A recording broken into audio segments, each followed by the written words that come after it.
আজকে আমি তোমাদেরকে দেখাবো ঈশা মানে আদিযোগীর মন্দির। এখানে আমি কুটুমকে নিয়ে গিয়েছিলাম।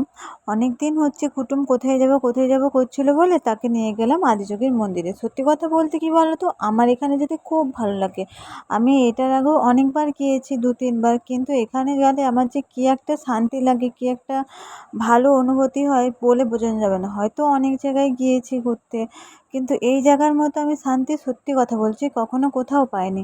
ঘুটুম তো ছোটো বাচ্চা, বলো কত মানুষ দেখতে পাচ্ছ এখানে। প্রায় আমি একটা মানে গণনা করে বলতে পারি যে এখানে কম করে প্রায় 10,000 জন মানুষ আছে। এর মধ্যে কি ঘুটুম থাকতে পারে বলো? তাও ওকে আমি নিয়ে গিয়েছিলাম যখন, ও মোটামুটি ভালোই খেলছিল।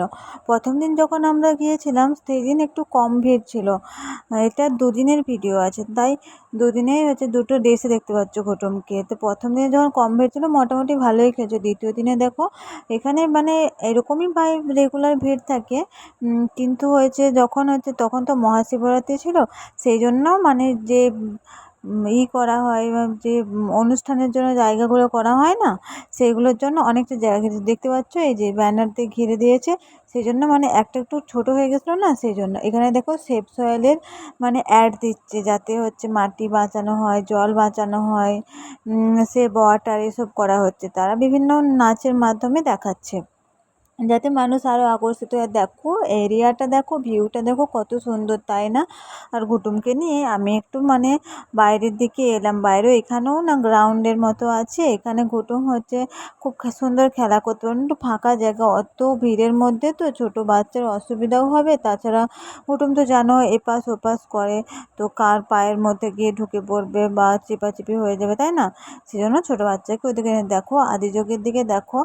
আমি মনে করি আদিযোগীর কাছে যা চাওয়া হবে তাই আমিও গিয়েছিলাম ঘুটুমের মানসিক শোধ করতেই, কিন্তু যখন ঘুটুম আমার পেটের মধ্যে ছিল, তাই না, তখন বলেছিলাম যদি হচ্ছে সুস্থ আমার সন্তান হয় তখন আমি তাকে গিয়ে আদিযোগীর মন্দিরে গিয়ে হাঁটাবো। সেই জন্যই ঘুটুমকে নিয়ে গিয়েছিলাম।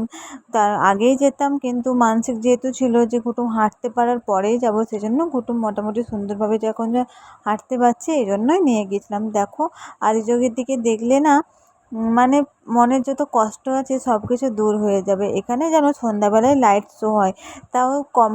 আমি যখন জিজ্ঞাসা করলাম বললো 7:30টার পর। তো অতক্ষণ তো ঘুটুমকে নিয়ে থাকা যাবে না, বলো 7:30টা হচ্ছে খুব একটা রাত নয়, কিন্তু ওখান থেকে আমার রুমে আসতে প্রায় 1 থেকে 1.5 ঘন্টা লাগবে। মানে ধরো 8টা মানে 8:30-9টা বেজে যাবে। এই ছোটো বাচ্চা, তাছাড়া ঘুটুমের খাওয়ার একটা ব্যাপার আছে, ও তো বাইরের খাবার খেতে পারে না, তাই না?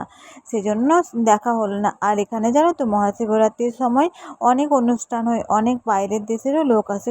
সেই মহাশিবরাত্রি আমি বলবো না, কিন্তু মানে আমি সব দিন আমি যতবার গেছি তখনই আমি দেখেছি যে আমি জিজ্ঞাসা করি ঘুটুমের পাপাকে, ঘুটুমের পাপা বলে হ্যাঁ।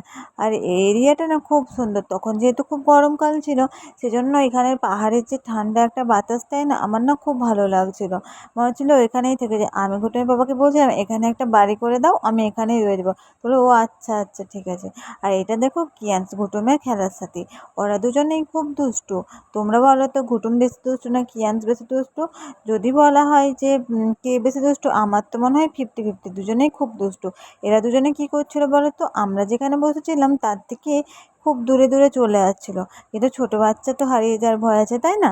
তোমরাই বলো।